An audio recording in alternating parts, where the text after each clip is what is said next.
I helped my parents pay off their mortgage and even bought them a new car. My sister didn't call on their birthdays. Last week, I asked if they could watch my son while I went to a job interview. My mom scoffed, "We're not your nannies."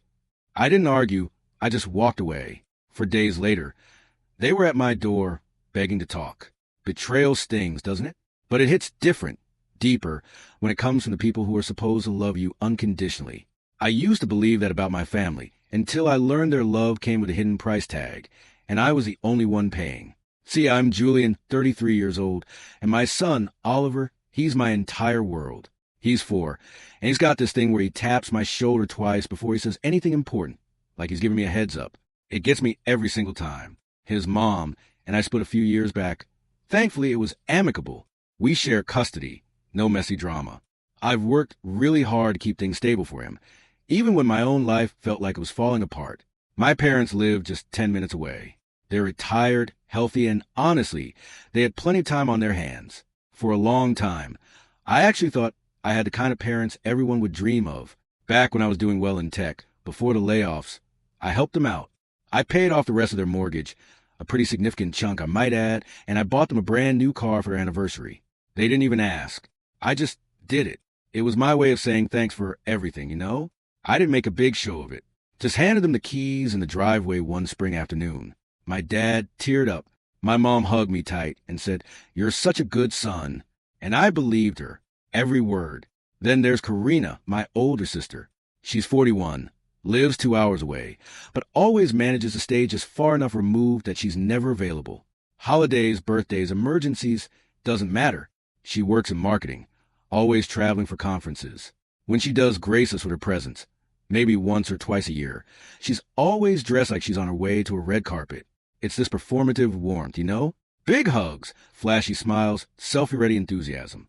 But there's never any real follow-through. My parents used to make excuses for her. "Oh, she's just busy." Or, "She'll call later." Later never came.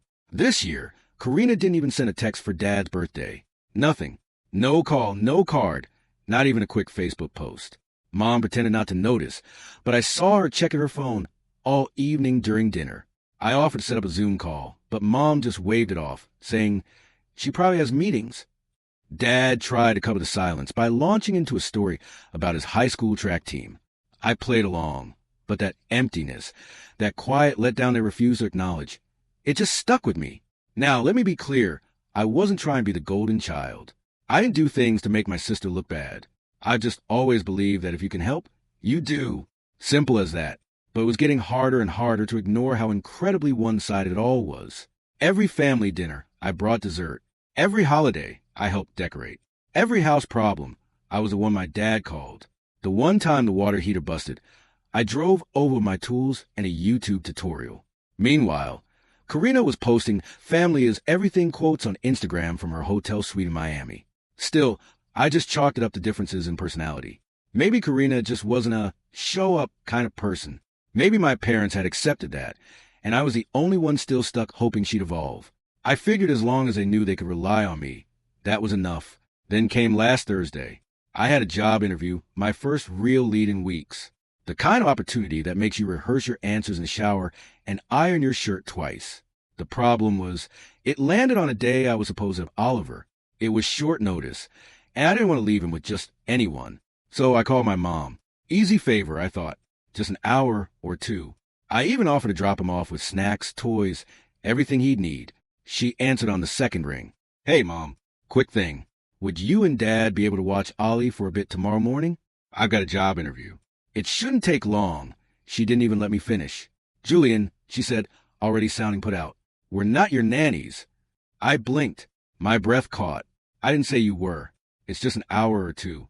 It's an important interview. I thought you had joint custody." "I do, but I can't exactly bring him to the interview, Mom." "Well," she huffed, that particular huff she uses when she's halfway done with conversation, "maybe you should reschedule." There was a silence then. That tight, hot kind of silence where you can't believe someone just said what they said. My heart started thudding, not out of anger at first, just sheer disbelief. I wasn't asking for a vacation. I wasn't asking them to raise him.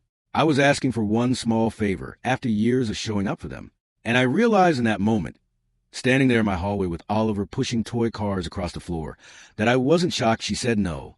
I was shocked at how little it seemed to matter to her that she did. I didn't argue, didn't plead, didn't guilt trip. I just said, all right, and hung up. I walked back into the living room and sat on the floor next to Oliver. He looked up at me, handed me a blue car, and said, "This one's fast like your car." I smiled, but it didn't reach my eyes. I ended up asking my neighbor, who thankfully didn't hesitate to help. She has kids of her own and knew how much that interview meant to me. It went fine. Not amazing, but decent enough to keep me hopeful. Days passed. No call from Mom.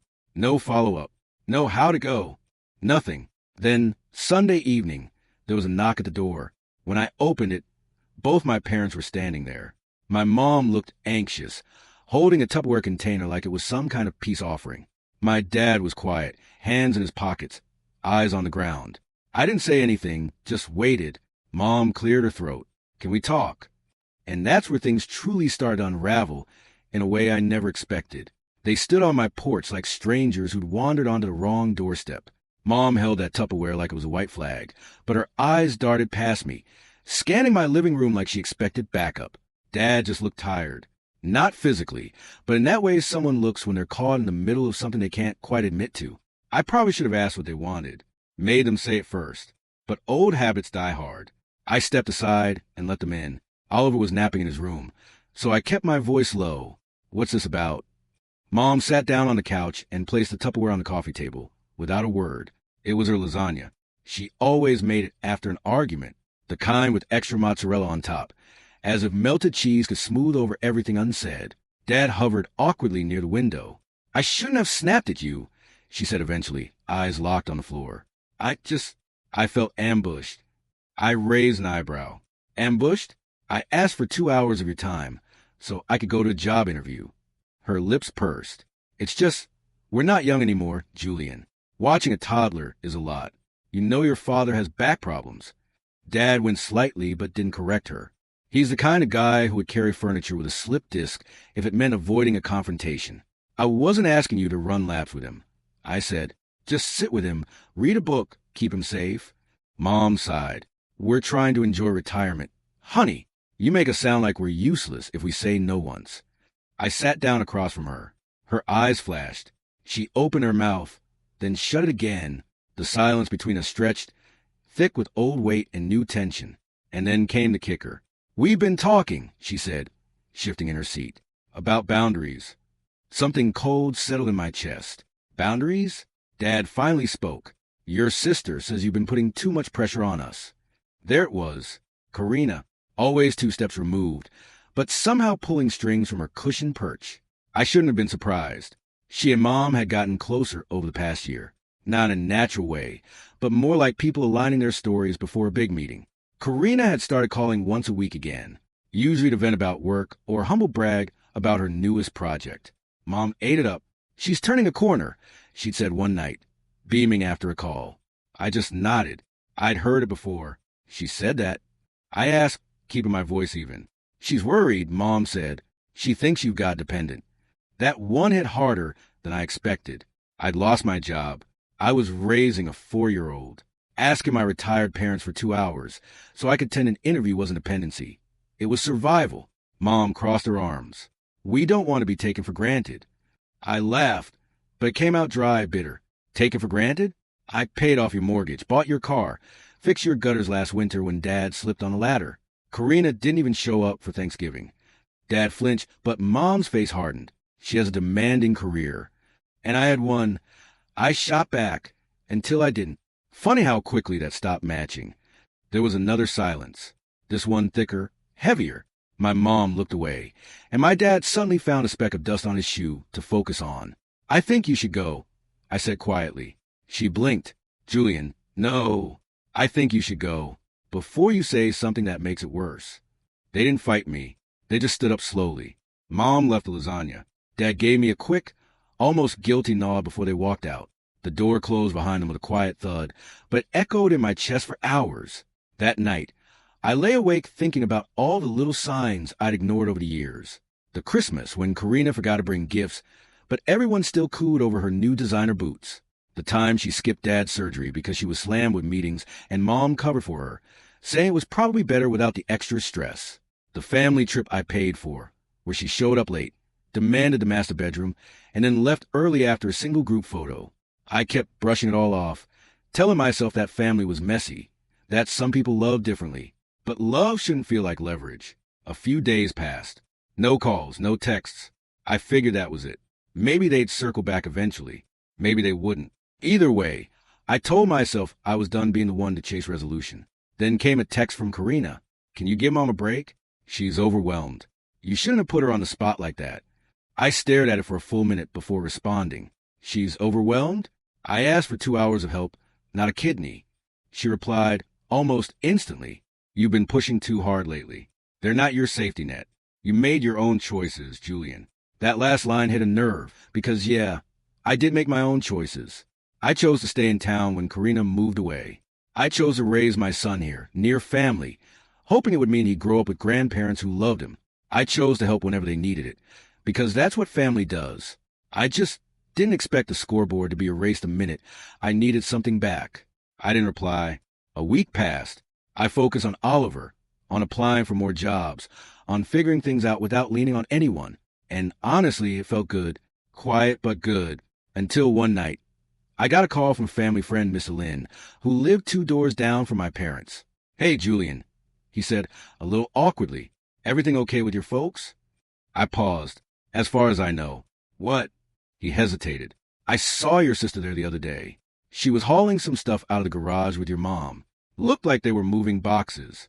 I thought, maybe, well, your mom said something about cleaning house. My stomach turned. I drove over that night. I didn't announce myself. I just parked a few houses down and walked up the driveway. The garage door was slightly ajar, and the motion light flickered on as I approached. What I saw stopped me cold. My childhood boxes, photos, school trophies, old sketchbooks I thought Mom had saved, were stacked neatly near the trash bins. A few of them already soaked from the sprinklers. A folded-up cardboard sign sat on top. Free. Take what you want. I knelt down and opened one of the boxes. Inside were framed pictures of me holding Oliver in the hospital. A handprint painting he'd made for them last Christmas. My college diploma. All of it just tossed out like clutter. I stood there for a long time, the sound of distant crickets filling the silence. Eventually, the porch light flicked on. My mom stepped out, saw me and froze. Julian, she said, not angry, not surprised, just caught. I picked up the diploma, held it up. Really? She didn't move. We needed space. For what? Karina's new staging area? Her jaw tightened. She's thinking of moving back, temporarily. I nodded slowly, the pieces clicking together. The boundaries, the sudden distance, the pushback about Oliver. It wasn't about being overwhelmed. It was about making room for her. You could have asked me to move this, I said, gesturing at the boxes, or told me to come get it. But you didn't. You just dumped it. I didn't think you'd care, she said, and that was somehow worse. I took a breath, the air thick with betrayal. You've made your choice, I said, quieter than I expected. I hear you loud and clear. And without another word, I picked up 2 boxes, walked back to my car, and left the rest sitting there under the flickering porch light. I didn't sleep that night. The next morning, I filed paperwork to change something I never thought I'd touch. I wish I could say that filing that paperwork felt empowering, that I walked out of the building with a smirk and a spring in my step, like a man finally taking charge of his life. But the truth is, I sat in my car afterward, gripping the steering wheel with both hands and staring blankly out the windshield. My chest was tight, my hands clammy. The air felt heavy with something I couldn't name. Grief, maybe. Grief for the version of family I thought I had. The paperwork wasn't some bold revenge. I wasn't striking back. Not yet. It was quiet, administrative, unremarkable on the surface. But to me, it was the start of a line being drawn. I removed my parents as Oliver's emergency contacts, took them off his daycare pickup list. I changed the address for my medical records. Nothing dramatic, just separation. A signal to myself that I was done clinging to an idea that didn't exist. That weekend, I did a full sweep of my apartment. Cleaned out drawers, donated old clothes, reorganized Oliver's room. I stayed busy on purpose. My brain had too many sharp corners those days, and motion softened them. Oliver, thankfully, was blissfully unaware. He'd climb into my lap with picture books or chase his toy dinosaurs across the hallway like nothing had changed. And in a way, I was grateful. At least one of us still believed in unconditional love. I didn't hear from my parents for 2 weeks. Not a call, not a text. The silence was louder than any argument we'd ever had. Occasionally, I'd think about the lasagna still sitting in the back of the fridge. I couldn't bring myself to eat it, but I didn't throw it out either. It felt like a relic, a symbol of something that used to mean comfort, and now just made me feel sick. Then one morning, I woke up to an email. Subject: let's talk. It was from Karina. Short, polite, vague. Mom and Dad are struggling. They don't know how to reach out to you. I think you're being a bit extreme, but I'm willing to mediate if you're open to a conversation. I stared at it for a long time. Struggling? They weren't sick. They weren't broke. They weren't alone. They had each other. And apparently, they had her. The only thing they were struggling with was me having boundaries. I didn't reply. Instead, I doubled down on the things I could control. I poured my focus into Oliver. I took him to the science museum. We built a solar system out of Play-Doh. I taught him how to ride his bike on the grass in the park just behind our building. We fell. We laughed. We got back up again and again. And then, out of nowhere, something shifted. I got a call back for that job interview. The company had been dragging their feet on hiring, but they finally made a decision, and they wanted me. It wasn't as senior as my old role, and the pay wasn't as high, but the hours were flexible, the team seemed solid, and most importantly, they respected the fact that I was a single dad. The hiring manager actually smiled when I mentioned Oliver during our second call. I started 2 weeks later. It was rocky at first, shaking the rust off, but soon I found a rhythm. I dropped Oliver off at daycare, did my work from the small home office I carved out in the corner of the living room, and picked him up with a juice box and a story queued up for the ride home.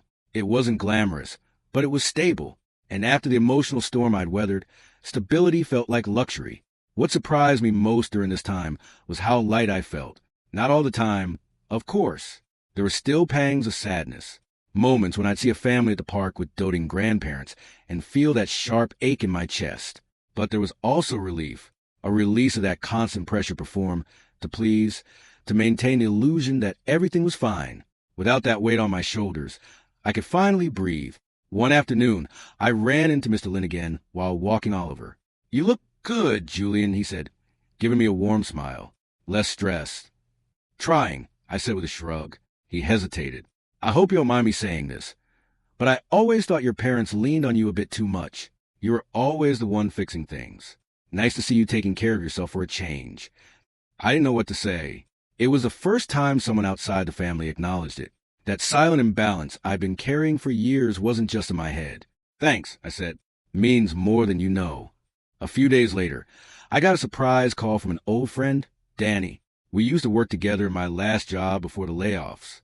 He'd gone on to start his own small agency and wanted to know if I'd be interested in consulting part-time. "You've always been good with client management," he said. "Flexible hours, decent pay, no pressure. Just think about it." I thought about it, then said yes. Suddenly, I was juggling 2 jobs, but for once, it didn't feel like drowning. It felt like choice, like momentum. I started saving again. Not much, but enough. I opened a new account under Oliver's name. Began setting a little aside each week. Not for anything grand, just a safety net. Something to show him one day that even when things got messy, his dad had a plan. I also began writing again. Nothing serious, just small journal entries. Late at night, after Oliver was asleep, I wrote about the things I was learning about people, about love, about letting go.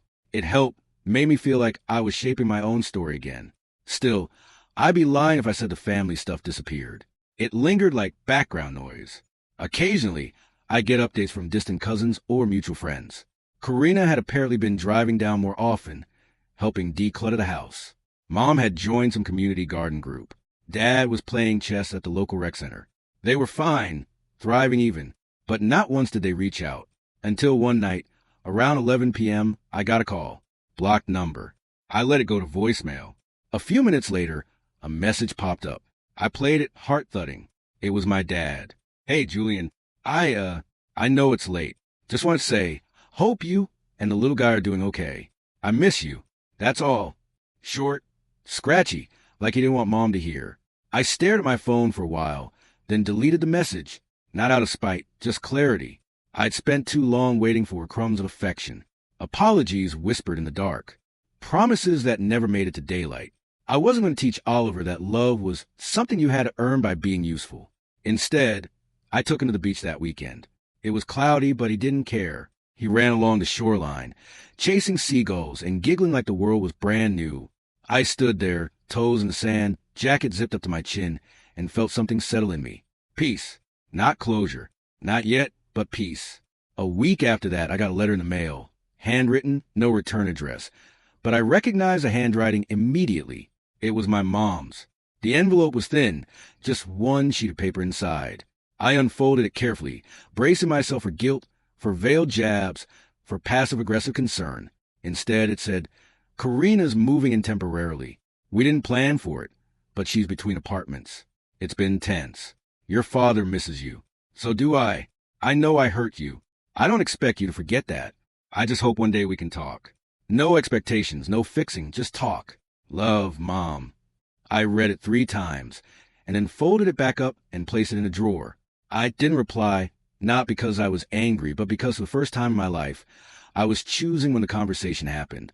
And this time, it would happen on my terms. What I didn't know then was that something was coming, a shift in their perfect little plan, a mistake they couldn't walk back. And it would all start with a knock on my door early on a Saturday morning, while Oliver was still eating cereal in his pajamas. It happened on a Saturday morning, just like I said. The knock was loud and uneven, like someone unsure if they wanted to be heard. I was in the kitchen pouring milk into Oliver's cereal when it came, and for a second, I thought it might be my neighbor again. She usually came by to borrow baking ingredients or drop off leftovers. But when I peeked through the peephole, I froze. It was Karina, not dressed in her usual high heels and fitted trench coat, not coiffed and glowing like some influencer posing outside Manhattan coffee shop. She looked disheveled. Her hair was pulled back in a messy bun. Her oversized hoodie was wrinkled and clung to her like she hadn't changed in a day or two. She clutched her phone in one hand and a half-empty iced coffee in the other, tapping her foot like she was both anxious and annoyed. I didn't open the door. I waited. She knocked again, harder this time. Julian, I know you're in there. No apology. No, hey, can we talk? Just entitlement, like always, like this was her stage, and she was improvising until the spotlight found her again. I cracked the door, but left the chain on. Oliver peeked around my leg. Can I help you? I asked flatly. She exhaled like I just told her flight was delayed. Can I come in? No, a beat passed. Her eyes darted to Oliver, then back to me. I need to talk to you. I raised an eyebrow. About what? She hesitated. That alone told me this wasn't a casual visit. Karina never hesitated. She was always sure, always rehearsed. She lowered her voice. It's Mom. She kicked me out. I blinked. That was the last sentence I ever expected to hear from her. Kicked you out of where? Their house. I've been staying there, remember? She looked around like someone might be recording this. Her tone softened, almost like she was trying vulnerability on for size. I didn't have anywhere else to go. I told you that in the letter. The letter? I stepped out onto the porch, closing the door gently behind me so Oliver wouldn't hear. You didn't write that letter. She flinched. I nodded slowly. Mom did. She looked away. I crossed my arms. So why'd she kick you out? That brought her eyes snapping back to mine. Because she's unstable. I laughed. It slipped out before I could stop it. You've lived there a few months. Karina, I've known her my whole life. Try again. She scowled. She went through my stuff, my emails, accused me of stealing. Can you believe that? I could. I didn't say it out loud, but I absolutely could. Karina had always treated boundaries like suggestions. When we were younger, she used to rifle through my drawers for cash or gift cards. She'd borrow clothes and never return them. She once signed my name on a library late fee form, so I get charged instead of her. It was always little things, but consistent. And she never apologized. She'd just twist the story until it sounded like you were the one overreacting. She said I lied about my lease situation, Karina continued. That I used them, that I made her throw out your stuff to make room, which is crazy, by the way. That made me pause. You did make her throw out my stuff, I said. She looked surprised. Wait, you care about that? I care that it wasn't your decision to make. She frowned, folding her arms tightly. Why are you acting like I'm the enemy? Because you are. The words came out so clean, so cold. Even I was startled by how true they felt. And the look on her face, that flicker of realization, like something had finally snapped into place, was confirmation enough. She opened her mouth, closed it, then, like always, she pivoted. "Look," she said, lowering her voice again. "They're selling the house." That stopped me. "What?" "I wasn't supposed to tell you yet," she continued, eyes scanning the street. "But yeah, it's happening. They already met with a realtor. They want to downsize." I stared at her. "And this is what to do with me?" She hesitated again, then pulled out her phone and scrolled. "They're listing it under both their names. But here's the thing. You know that loan you paid off of them? The mortgage?" I nodded slowly. "Well, technically, that payoff might have given you a partial claim on equity, depending on how it was filed." I narrowed my eyes. "What are you talking about?" She held up her phone. "Look, I talked to someone, a friend who works in real estate law. I asked hypothetically, what happens if someone pays off a family member's mortgage, and it's not a gift, and it wasn't properly documented? She said if there's no gift affidavit or waiver, and if that payment can be traced, there might be grounds to claim interest in the property, especially if the person contributed significantly to the value." I stared at her, heart pounding. "And you're telling me this? Why?" She finally said it. "Because I want you to help me stop them." I took a step back. "You wanted to fight our parents over a house you were squatting in and got kicked out of?" "They're selling it for cash," she said quickly, "and they're planning to split it 2 ways between themselves. No inheritance talk, no future planning. Nothing for us. Nothing for you after everything you did." My throat went dry. "You weren't going to tell me this until you got kicked out." She shrugged helplessly. "I figured it wasn't my business. But now," I shook my head. "This wasn't about justice. This wasn't about fairness. This was about access. Karina didn't care that I'd been cut out. She cared that she had been. And for the first time, I saw the game clearly. She was scared. Not because she'd been kicked out or because she'd lost comfort, but because she'd lost control. She thought Mom and Dad would cater to her forever. She thought her presence was enough of a currency to get what she wanted. But now that the faucet had turned off, she came running to the one person she thought she could still manipulate, me. But I wasn't the same brother she used to shove around in our teenage years. I wasn't the quiet son sitting at dinner, while she was praised for doing the bare minimum. I was done playing backup. So I nodded, pretended to think. "Okay," I said slowly. "Let me talk to someone. I might know a guy." Her eyes lit up. "Seriously?" "Yeah, just give me a few days." She smiled genuinely for once, or maybe just better performed. Then she turned and walked back to her car, waving as she left. As soon as she drove off, I called an old friend of mine, Greg. He used to be a contracts analyst in real estate finance before pivoting into freelance investigations. The kind of guy who could dig up a tax record faster than most people could Google a birthday. I laid it all out for him. The mortgage payoff, the lack of a gift affidavit, the equity buildup, the potential sale. "I'm not looking to sue," I told him. "Not yet. I just want to know what's real and what's smoke." Greg agreed. Over the next few days, he sent me files, old bank statements, deed transfers, lien releases, and the most important one, the property title. Turns out, when I paid off the mortgage, the final payment was processed under my name. My signature was on the cashier's check. There was no formal agreement marking it as a gift, no legal disclaimer of rights. It had all been done on faith, trust, and in the eyes of the law, that trust might have created a silent interest. Greg explained it like this. "Right now, you technically have a foot in the door. If they sell without disclosing your contribution, they could be open themselves to a claim. It's not guaranteed, but it's leverage. Strong leverage." That's when the gears started turning. I didn't want to take their house. I didn't want to ruin anyone. But they needed to feel what it was like to be left out of a conversation that changed everything. To be blindsided. To be treated like a footnote in a story they helped write. So I began a plan. I made copies of every document, organized in a folder, and started drafting an affidavit of interest, not a file, but to hold, a shadow under their future transaction, a silent warning. Then I began asking questions to mutual friends, to family, acquaintances. Subtle, casual questions about Mom and Dad's upcoming plans, their realtor, their timelines. I learned that Karina had been pushing them to move fast. She'd even introduced them to a buyer, a friend of a friend, supposedly very interested. Cash buyer, no inspection, just sign and close. And then I found something else. A clause buried in the buyer's preliminary offer letter.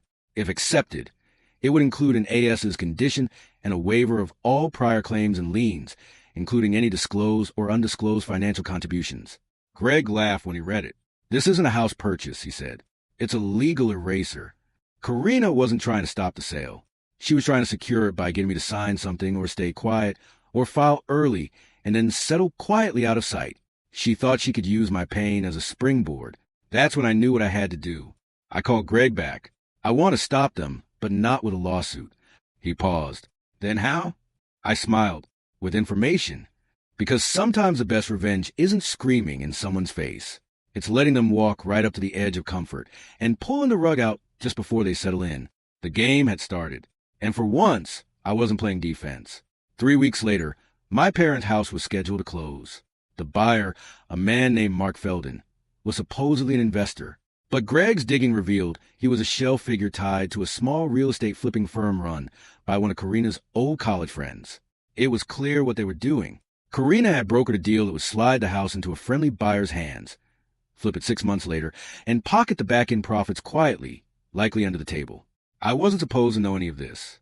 I was supposed to sit quietly on the sidelines like I always had. Except this time, I didn't. The day before closing, I sent one email to Donna Keating, the family realtor, CCing Mark Feldon, Karina Mendes, Mary, and Robert Wyatt, my parents. Subject: pending sale of 337 North Hollow Lane. Dear all, as an informal courtesy, before any further transfer of ownership occurs, I want to disclose that I hold documentation indicating substantial financial contribution made toward the remaining balance of the mortgage on 337 North Hollow Lane, paid directly and in full under my name.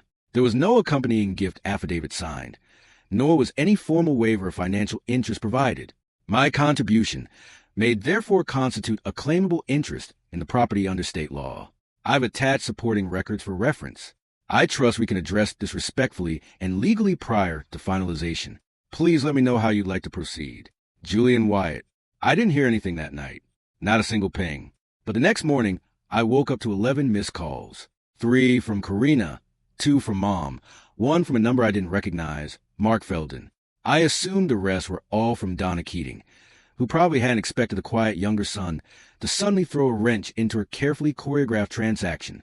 I made coffee, took Oliver to daycare, did some work, and only after lunch did I return Donna's call. Her voice was sharp and strained. "Julian, I received your email. I'm a little surprised you'd go this route. I'm surprised no one thought I'd notice." I replied. She cleared her throat. "Let's not make this hostile. Your parents assumed. They assumed you wouldn't care.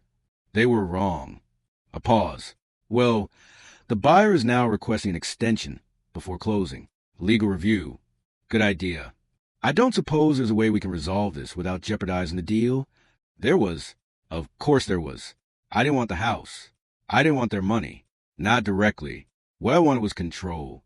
I wanted them to look me in the eye and acknowledge what they tried to do, what they'd taken, and what it would now cost them. Later that evening, Karina showed up again. No coffee this time, no fake smile. She stormed out of her car in tight jeans and a designer blazer that looked like it had been slept in, holding her phone like it was a weapon. "You had to ruin everything, didn't you?" I stood in the doorway, arms folded. "You came to me." I reminded her. "You tried to play me, and you thought I'd be too bitter or too desperate to see it." She laughed bitterly. "You're doing all this out of spite." "No," I said calmly. "I'm doing this because I finally understand what I'm worth." She scoffed and turned to go. "Tell them." I called after her. "If they want to move forward, they'll need to meet with me. All of them. In person." She didn't turn around, but they got the message. That weekend, we met in a neutral location, a law office downtown that Greg helped arrange through a friend. A glass conference room, neutral walls, free coffee, no home turf advantage. Karina was already there when I arrived, perched stiffly in her chair like a sulking cat. My mother sat beside her, lips tight, eyes watery but defiant. My father looked worn down, older than I remembered. He didn't meet my gaze when I entered. I sat opposite them, alone, but I didn't feel alone. A paralegal brought in the folder I prepared and handed it to their lawyer. He skimmed it silently. Then I spoke. "I'm not suing you, not unless you force my hand. But if this sale goes through without acknowledging my contribution, I will file a claim with the county recorder's office. It'll delay the transaction indefinitely. The buyer will walk. The sale falls through. We all lose.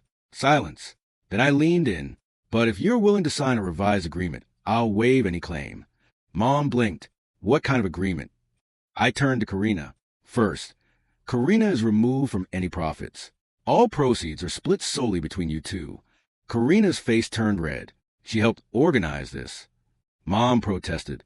She also tried to cut me out. You can't have it both ways. Dad finally spoke. And what about you? What do you get? I smiled. I want nothing now. Nothing in cash. Nothing in property. I don't want a penny from the sale. But I reached into my folder and slid a new document across the table. You will sign this. Their lawyer picked it up. Read it. His eyebrows rose slightly. What is it? Mom asked. It's a posthumous disinheritance waiver. I said. I waive any right to your estate when you pass. No claims, no contests. But in return, you agree to legally remove Karina from your will as well. Everything goes into a fund for Oliver. Education, healthcare, housing. He gets it all. Karina shot out of her chair. You got to be kidding me. Sit down, Mom said quietly. Karina froze. I turned to her. You wanted a house? You wanted them to yourself? You've got them. No more competition. No more guilt. But no more money either. She glared at me. You do this to your own sister? I'm doing this for my son. Dad looked at me.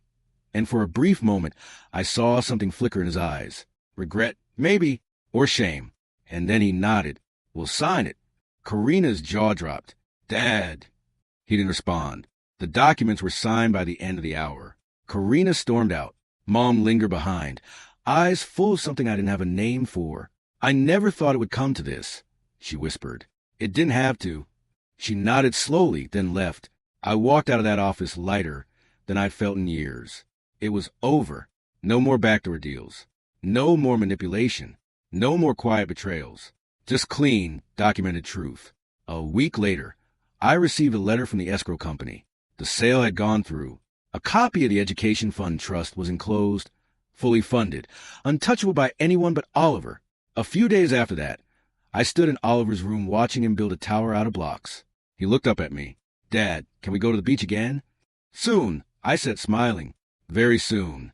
Because for the first time in my life, I wasn't just reacting to other people's choices. I was building something of my own, something real, something lasting, something no one could take. And I didn't have to burn the house down to win. I just made sure they knew I'd built mine.